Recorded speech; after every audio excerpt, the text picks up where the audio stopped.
The doors to the Viridian Tea House are open once more. Hello, everyone. Good to see y'all again out there in the ether. Um, so before I begin, I do want to take a few minutes to talk about someone who just recently passed. Many of you know him, Mitch Foust. One hell of an artist and a really cool dude. Um, I just remember I would always see him at the conventions back in Memphis. And every time I saw him, at his table, he was always sketching or painting or doing something. And I used to make the joke, with all the artwork that I purchased, that I put his kids through school. He will be missed, and may his memory forever be a blessing. And I have a lot of his work, but one piece in particular, this was actually a commission that he did for me. I'll move back a little bit. So this was the Morgan that he painted for me. And I am very proud and happy to have this piece. And I mean, it's absolutely gorgeous. I need to hang it somewhere in this office. I need to do that. I really do. But yes, he was a very cool dude, one hell of an artist. I know that he was working on a Kickstarter, Temptresses, I think. And I know that he was gearing to go to Dragon Con, I think, as well. So I know that he will be missed. He will be sorely missed. So thank you, Mitch, for being such a beautiful light in this world. Thank you. So I have got books and tea to talk about. So if you're ready, then let's begin. So the first book is, I actually picked it up not by accident. I've been meaning to read it. And when I finally saw a copy of it, I jumped on it. And it is American Born Chinese by Luen Yang. I hope I pronounced that correctly. So let me read the back of it for you. Jin Wang starts at a new school where he's the only Chinese American student. When a boy from Taiwan joins his class, Jin doesn't want to be associated with an FOB like him, fresh off the boat. Jin just wants to be an all-American boy because he's in love with an all-American girl. Danny is an all-American boy, great at basketball, popular with girls. But his obnoxious Chinese cousin Chin Key's annual visit is such a disaster that it ruins Danny's reputation at school, leaving him with no choice but to transfer somewhere he can start all over again. The Monkey King has lived for thousands of years and mastered the arts of Kung Fu and the heavenly disciplines. He's ready to join the ranks of the immortal gods in heaven. But there's no place in heaven for a monkey. Each of these characters cannot help himself alone, but how can they possibly help each other? They're going to have to find a way if they want to fix the disasters their lives have become. And it's 3 very different characters, one simple goal to fit in. And this is a graphic novel. The illustrations were fantastic. And this won so many awards. And I am so proud and happy that I finally have a copy of this graphic novel, of this book. And as I read it, just reading about the trials and tribulations of wanting to fit in, and yet so many people they already had their thoughts about him being Chinese, that, do your people eat dogs and cats or whatever, and crap like that. And how he wants to rebel against his Chinese side and just fit in. He just wants to be like everybody else. And unfortunately, other people don't see him like everybody else. They see him as, I heard there was a derogatory term called Twinkie or something like that, kind of like an Oreo. I used to be, a little personal moment, I used to be called an Oreo in high school, which is basically black on the outside and white on the inside, which I could never understand why. You talk funny, and why are you into this, and why do you read so many books, and why can't you do this, and why can't you do that? And all I wanted was just to go to school. That was it, and be a nerd and be a geek. And thankfully, I found my people, some other girls who were geeky and nerdy just like me, and, went off to college, and that was it.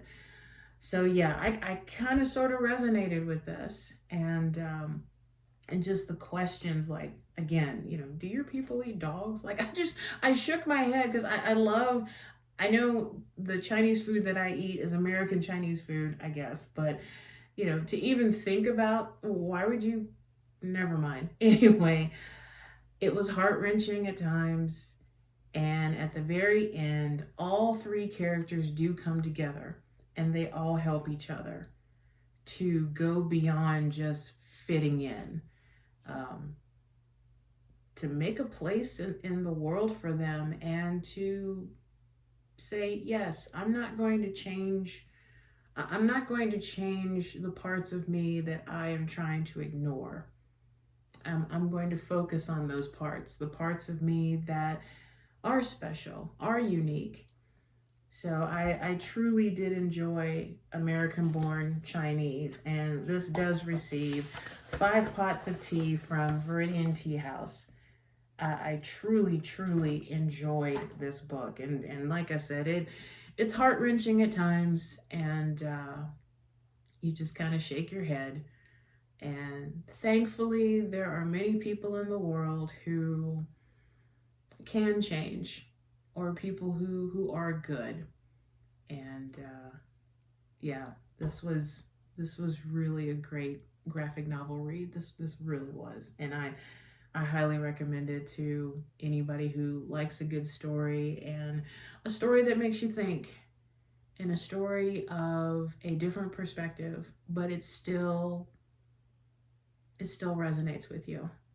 So thank you very much. I enjoyed American-born Chinese. I truly did. Thank you. Let's see. So the next book was written by one of my all-time favorite authors, and another personal note. So I told someone who was a bit of I can't say, but don't care for this person. And I remember reading some recent works of this author, and I was like, it's just not, it's not that great. I liked his earlier stuff. And this person just loved to rub it in my face. Well, you like this person so much, and his last works were not that great, or you didn't care for it. I could never understand why this person wanted to rub it in my face that I didn't care for some of this author's books. It happens. But I digress. This particular book, I saw it at the Denver Public Library book sale.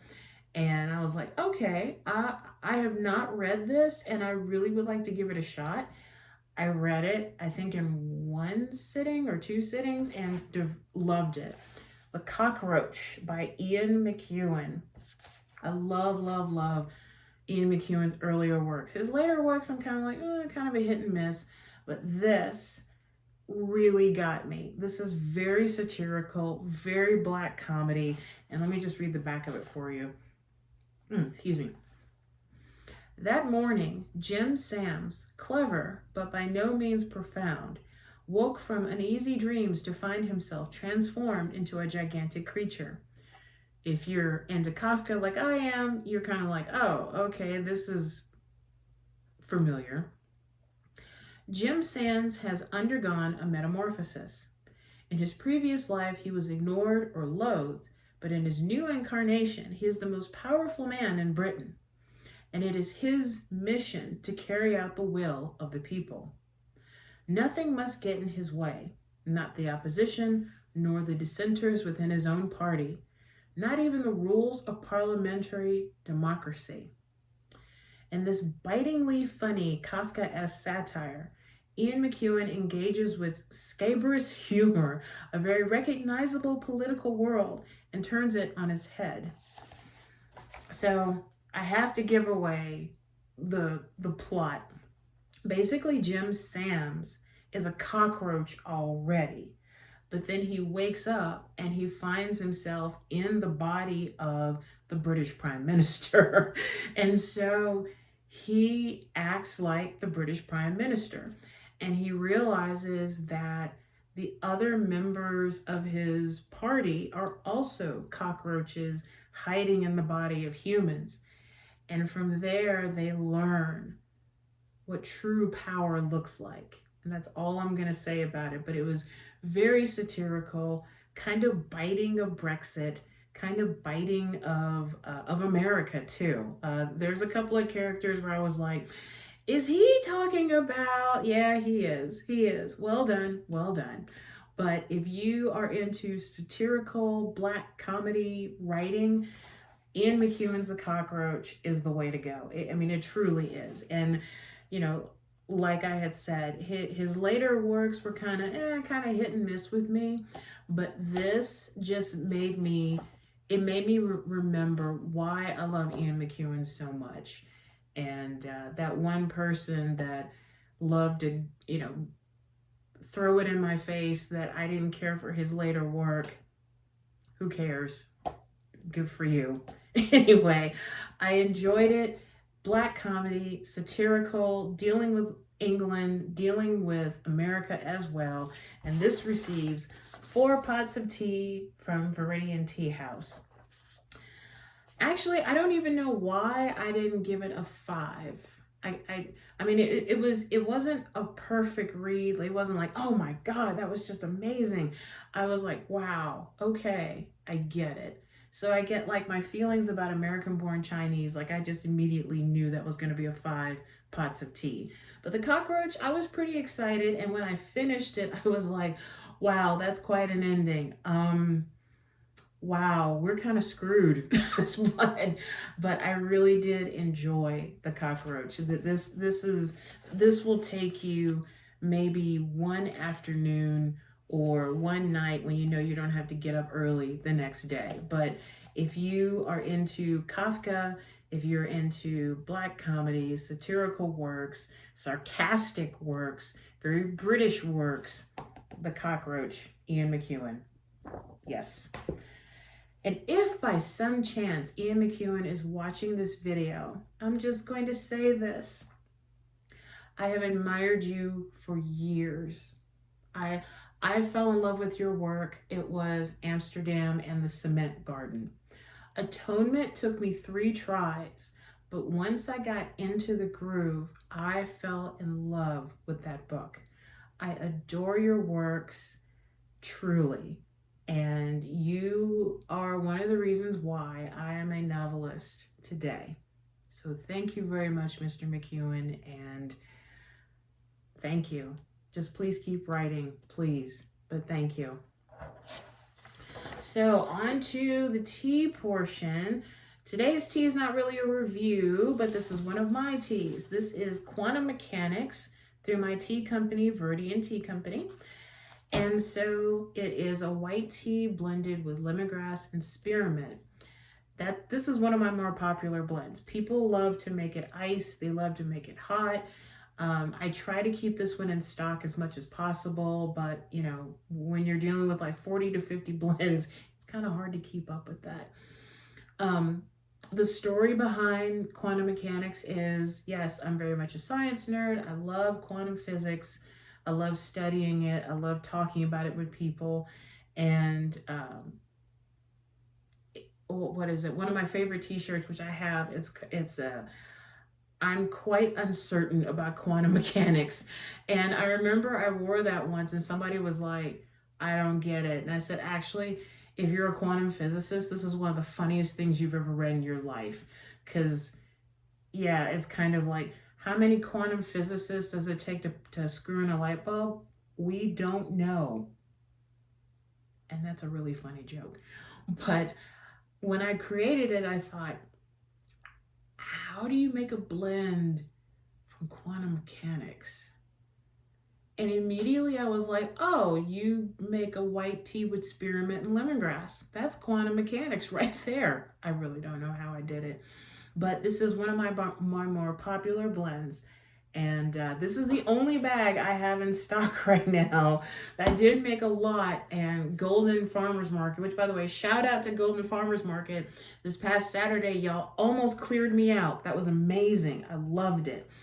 But yes, I did have more bags of quantum mechanics and sold. So if you are interested in purchasing this is the only bag I have left for a little while. So, but yes, I made a lovely cup of quantum mechanics, and it's in my craft mug, getting ready for fall. So here's to you, a lovely sip of quantum mechanics tea blend.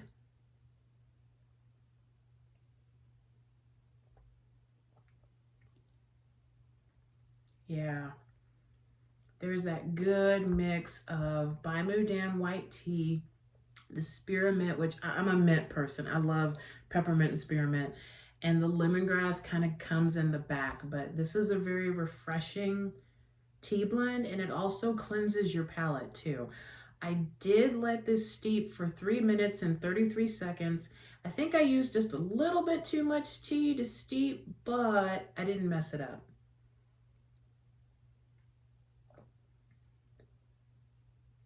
Yeah, that's delicious. That is really delicious. Wow. So before I get to the meditation and wrap it up and send you back on your own way, so every so often I'll do like cool thing I found or something like that. So let me get it here. Oops. Oh no. I hope it doesn't fall out of the... So you see this sketch. It's of a woman. So the story behind this picture is I bought this at an estate sale many years ago. Didn't have any information, no identifying information on the piece of paper. It's just like the watercolor paper, and it's looks like either charcoal or pencil sketch, I'm not sure. I've had this piece for years and I never did anything with it. Well, so recently my boyfriend visited his family, and he ended up coming back with like a whole box of like different size frames. And something inside of me, as I was decluttering my office, I've been in a very decluttering mood lately. It's amazing how productive you can be when you declutter the trash from your life in so many ways. So I found this piece and I was like, oh my gosh, I forgot I had this. And so I ran upstairs and I grabbed, this was the first frame I grabbed. And I think it looks rather lovely in this frame. I think so. But yes, if any of you who are watching this video just happen to be like, oh my gosh, I know that piece, or oh my gosh, I know the artist, can you kind of send me an email? tgoddess, TEAgoddess74@gmail.com. I would love to know the story behind this sketch. I mean, it could have just been like a relative or don't know. And I'd actually thought about writing a story to kind of describe this piece of art, you know, who's the person. And I just may do that, I'm not sure. But yeah, if you happen to recognize it by some weird happenstance, shoot me an email or message me on social media and let me know. So that's all I have. Let's see what else. Oh yes, one more thing, one more cool thing. So big shout out to my violin teacher, Nadia Hill. So yesterday I said, well, I want to learn something new. So for those of you who are into Jane Austen, you know what's funny? I've only read one of her books, but I love the movies and the period pieces that I'll see on the BBC. So with Pride and Prejudice, I love the Keira Knightley, Matthew McFadden version, the 2005-2006. Love that version. And during the dance scene where it cuts to just Mr. Darcy and Lizzie, that violin piece, I was like, I wonder if I could learn that. Well, my teacher Nadia is amazing. So she wrote out the music for that piece, and it's called Henry Purcell. So as you can see, this is quite complicated. And I tried my hand with it yesterday, and I got 1/4 of the way in. I felt very comfortable, and it's like, okay, I know I just have to keep practicing and it'll become more and more comfortable, but I just kind of have to show this off. I'm like, it's amazing how with the violin, you know, getting over my fear and my anxiety and oh my God, you know, I suck, this is terrible. getting all that decluttering and saying, I'm a student. It's going to take time and it's going to take consistency, and I'm up for it. And I do have to say, throughout all of this time and dealing with different teachers, I can now play 5 to 6 songs looking at the music and not looking at the music. So I'm very, very proud of myself. So having this sheet of music, this is like my homework. And I'm like, okay, I've got 2 weeks to become more familiar with it. I'm ready. So many thanks, Nadia. Thank you so much. But yeah, this is some of the music from Pride and Prejudice. All right, so time for meditation. I'm not going to go through the usual rules. You guys know, you can just watch me, but just make sure that you have a glass of water and or a cup of your favorite tea. And if you're ready, let's begin.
And now let's end this meditation with a deep breath in through the nose and out through the mouth.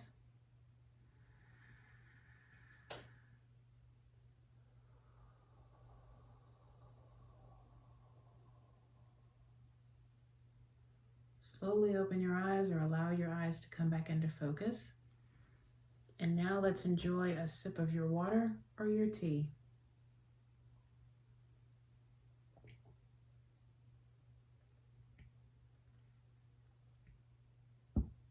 Delicious.